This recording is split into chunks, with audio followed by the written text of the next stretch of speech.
Assalamu alaikum wa rahmatullahi wa barakatuh.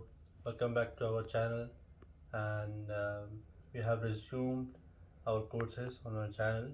There was a technical issue due to which we were not posting the courses online in our YouTube channel, and Alhamdulillah, we have resumed it, and we'll be uploading the videos of our new course that we are introducing by the name of Comprehensive Course in Arabic Grammar. So, in this course, we will talk about the comprehensive things that are included in Arabic grammar and are used more oftenly than those things that are not used in the Arabic grammar most oftenly. So, it will be a very comprehensive and concise course, right? Now, today I'll start with lesson 1, which will talk about why there is a need to study Arabic grammar, or why there was a need that Arabic grammar was introduced to the world. Although it was there from before, but what made it as in the compiled form that we have now, as we are studying it now. And secondly, who was the person that first started talking about the Arabic grammar? So, this is what we will cover in our lesson 1.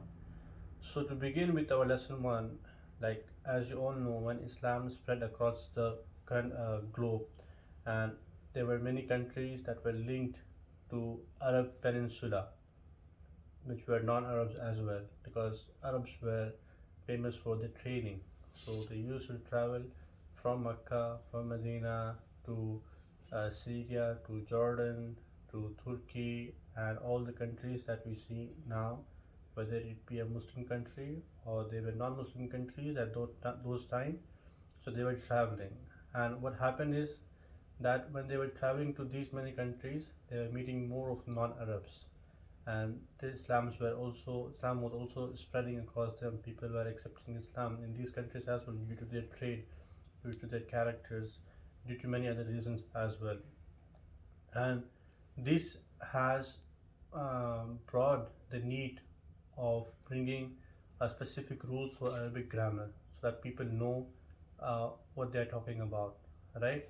Now, so the ulama during that time has decided that since the non-Arabs are increasing now, they are coming more towards Mecca, more towards Medina, and Arabs are also traveling across the world.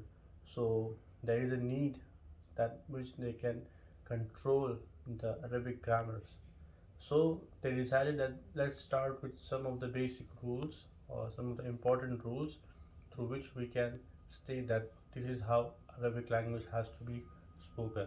And the big reason for that was to save the Quran, which is Kalamullah, to you know from making any wrong pronunciation of it, making any wrong reading for it, because and also the hadith of Rasulullah Sallallahu Alaihi Wasallam, they are all in Arabic, so there has to be narrated as it was narrated. There cannot be any errors in the narration.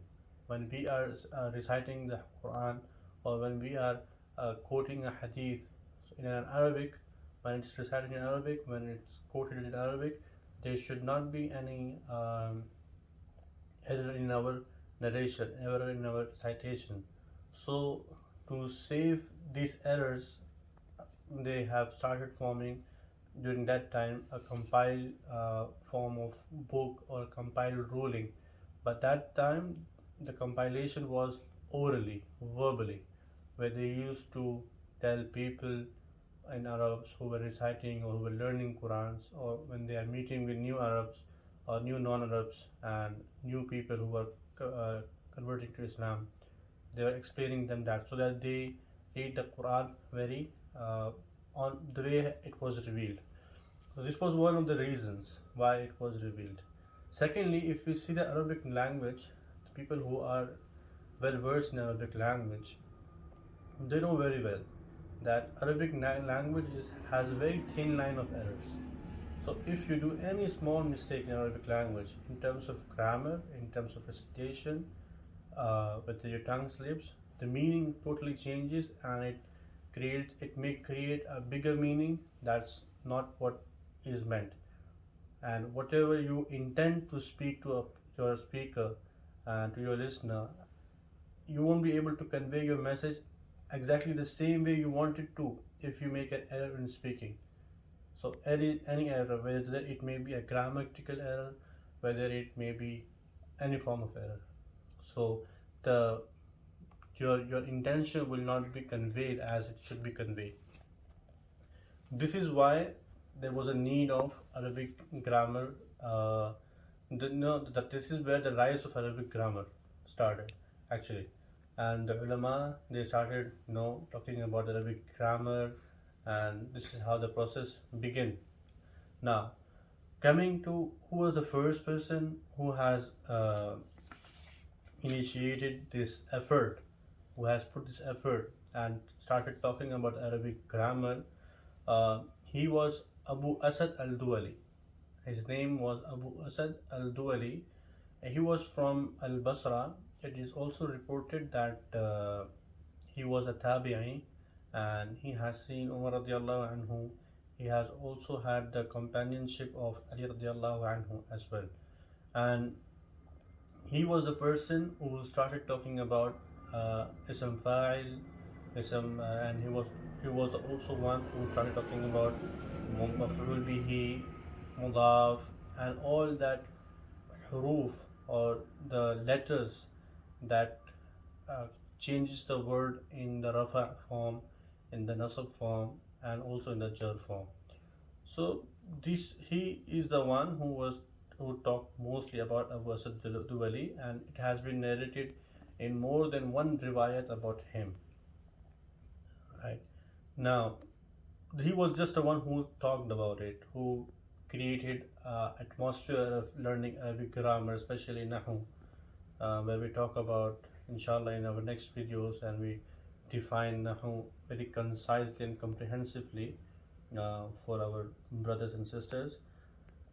Then after him, the time came where this this talking was carried forward by other ulama who were after him, and they started compiling in his talks in the books, and they were adding more to it, and this started happening. And today, alhamdulillah, we have Arabic grammar in a compiled form, in a detailed form, from various ulama throughout the world. So Arabic grammar is by itself is a science that has no limit of study. From the modern text, if you see and you compare to the classical text, even before the time of Rasulullah sallallahu alaihi wasallam, there was Arabic grammar, but not in the form that we have now. So when Quran revealed, it by itself created a standard of Arabic grammar that we follow until today. So anything that was before that has been erased if it was not right. Quran has created a standard or a level that has to that Arabic has to have. So this is our lesson one, and this is a short video, and we will be talking only comprehensive about the Arabic grammar in this.